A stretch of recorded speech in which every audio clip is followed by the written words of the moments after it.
नमस्कार, नागपूर समय न्यूजच्या मराठी बातमीपत्रात मी रत्नाकर आपलं स्वागत करतो। घेऊया आढावा काही ठळक घडामोडींचा।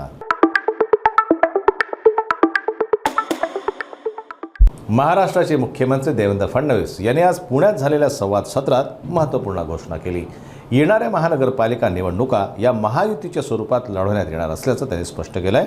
फडणवीस म्हणाले की राज्यात युती सरकार स्थापन झाल्यानंतर प्रशासनिक सुधारणा मोठ्या प्रमाणात राबवल्या जातील। त्याचप्रमाणे प्रशासनाची कार्यक्षमता वाढवण्यासाठी अधिकाऱ्यांसाठी कार्यशाळांचं आयोजन करण्यात येत आहे। हे सर्व निर्णय लोकाभिमुख प्रशासन उभं करण्याच्या दृष्टिकोनातून घेतलं जात आहे असं त्यांनी यावेळी सांगितलं। आम्ही हा निर्णय घेतला की मोठ्या प्रमाणात प्रशासकीय सुधार आले पाहिजे, ई गव्हर्नन्सचा वापर झाला पाहिजे, प्रशासकीय कार्यक्षमता वाढली पाहिजे। या दृष्टीनं विविध टप्प्यावर जे अधिकारी आहेत त्यांच्या कार्यशाळा आणि संवाद आम्ही करतो आहोत। यापूर्वी जिल्हाधिकाऱ्यांसोबत कार्यशाळा झाली, जिल्हा परिषदेच्या सीओंसोबत कार्यशाळा संवाद झाला। आज महानगरपालिकांचे आयुक्त आणि मोठ्या नगरपालिकांचे सीओ यांची कार्यशाळा आहे आणि त्यांच्यासोबतही संवाद मी करणार आहे। या सगळ्या पद्धतीमध्ये त्यांचे काही गट आम्ही तयार करतो आणि मी स्वतः एकेका गटासोबत 7-8 लोकांच्या एक तास त्या ठिकाणी चर्चा करून त्यांच्या अडचणी काय आहेत, आमच्या अपेक्षा काय आहेत, नवीन काय करता येईल असं विचार आम्ही करतो। एकत्रितपणे बसून त्याच्यावर विचार करतो, पुढचा एक अजेंडा ठरवतो। आपण 150 दिवसाचा एक कार्यक्रम दिलेला आहे, तो कार्यक्रमही एफिशियंटली राबवला गेला पाहिजे असा याच्या पाठीमागचा हेतू आहे। आमचा प्रयत्न असा आहे की सरकार म्हणून एक इन्स्टिट्यूशन तयार झालं पाहिजे। अनेक लोक चांगलं काम करतात, ते जोपर्यंत पदावर असतात तोपर्यंत काम राहतं, नंतर नवीन आल्यानंतर ते काम बदलून जातं। असं न करता एक इन्स्टिट्यूशन म्हणून बिल्टअप करायचा आमचा प्रयत्न आहे आणि त्या दृष्टीनं ही कार्यशाळा होते। याच्यानंतरही अनेक कार्यशाळा होणार आहेत। जेव्हा महसूल परिषद झाली त्यावेळी 6 विभागांमध्ये विभागीय आयुक्त आणि जिल्हाधिकाऱ्यांचे गट तयार केलेले आहेत, त्यांना विषय नेमून दिले आहेत।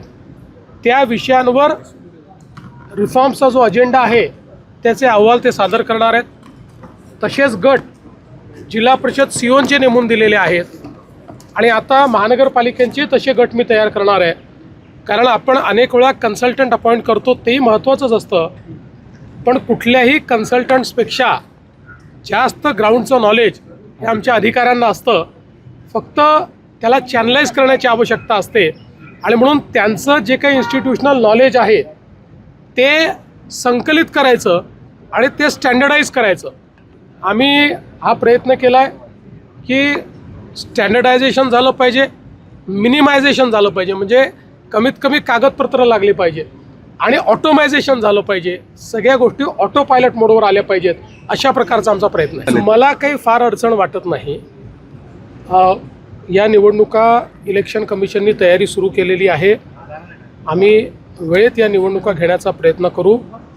फारच जर मॉन्सून जास्त असेल तर ज्या भागात मॉन्सून जास्त आहे त्याच्याकरता इलेक्शन कमिशन आणि आम्ही जॉईंटली काही 15-20 दिवसाचं आवश्यकता पडली तर एक्सटेन्शन मागू, पण वेळेत या निवडणुका पूर्ण केल्याच पाहिजे असा आमचा प्रयत्न है। मैं उनको सभी को बधाई देता हूँ। नेशन फर्स्ट ये हमारी भूमिका होनी चाहिए और देश के दुश्मनों को, और केवल देश के नहीं मानवता के दुश्मन जिस बर्बरता के साथ हमारे लोगों को पहलगाम में मारा गया, इसी बर्बरता कोई अगर देश करता है और उसको कोई साथ देता है तो ऐसे देशों को भी सबक सिखाना ज़रूरी है।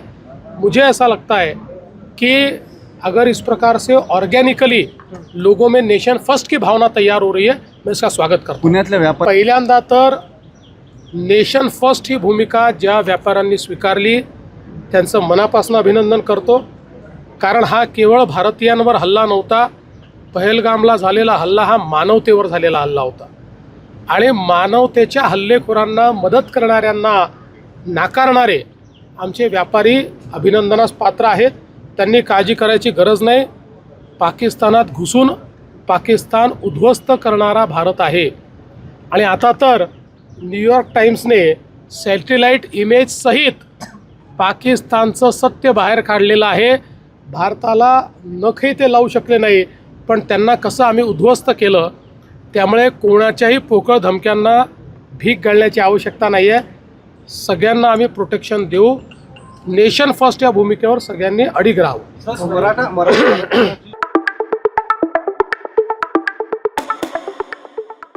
गुन्हे शाखा युनिट क्रमांक 1 न बजाजनगर पोलीस ठाण्याच्या हद्दीत कारवाई करत देहव्यापार रॅकेटचा पर्दाफाश केला. ही कारवाई श्रद्धानंद पेठ परिसरातील एका बॉडी मसाज सेंटरवर करण्यात आली, जिथे मसाज सेंटरच्या आडून अनैतिक धंदा सुरू होता.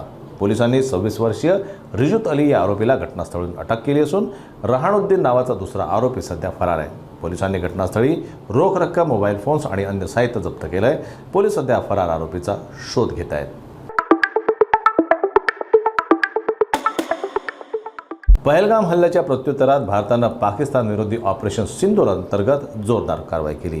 या यशस्वी मोहिमेनंतर मुंबईत तिरंगा यात्रा काढण्यात आली. या यात्रेत मुख्यमंत्री देवेंद्र फडणवीस आणि उपमुख्यमंत्री देखील सहभागी झाले होते.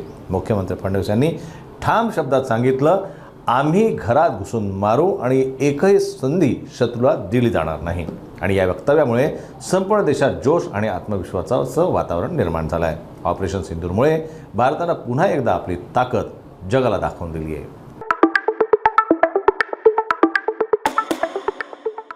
छत्रपती संभाजीनगरच्या बजाजनगर परिसरात एका उद्योजकाच्या घरावर मध्यरात्री धाडसी दरोडा टाकण्यात आला. प्लॉट नंबर RL93 मध्ये राहणारे उद्योजक संतोष लड्डा यांचं संपूर्ण कुटुंब अमेरिकेला गेल्यामुळे त्यांच्या घराची देखभाल केअरटेकर संजय झळके हे करत होते. 15 एप्रिलच्या रात्री 1च्या सुमारास 6 दरोडेखोरांपैकी 2 जणांनी बंदुकीच्या धाकावर घरात प्रवेश केला आणि घरातील ड्रॉवरमधून तब्बल 40 किलो चांदी आणि 8 किलो सोनं लंपास केलं.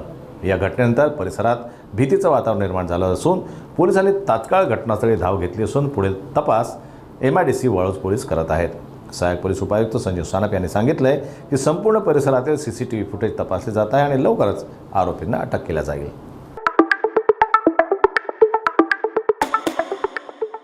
राष्ट्रीय स्वयंसेवक संघाच्या स्वयंसेवकांनी देशाची एकता आणि सामाजिक जागरूकता बळकट करण्याच्या उद्देशानं विविध भागांमध्ये पथसंचलन सुरू केलं आहे. नागपूरच्या वाडी भागात आज संघाच्या स्वयंसेवकांनी भव्य आणि शिस्तबद्ध पथसंचलन केलं. या पथसंचलनात शेकडो स्वयंसेवक पारंपरिक गणवेशात सहभागी झाले होते. संघटनात्मक एकतेचं दर्शन घडवत त्यांनी परिसरात एक सकारात्मक संदेश दिला. नागरिकांनी रस्त्यावर उभं राहून या शिस्तबद्ध संचलनाचं स्वागत केलं आहे.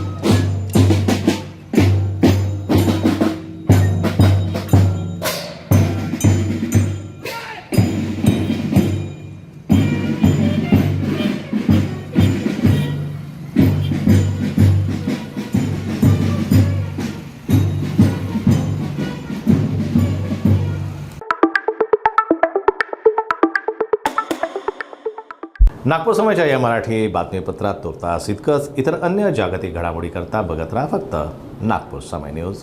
नमस्कार.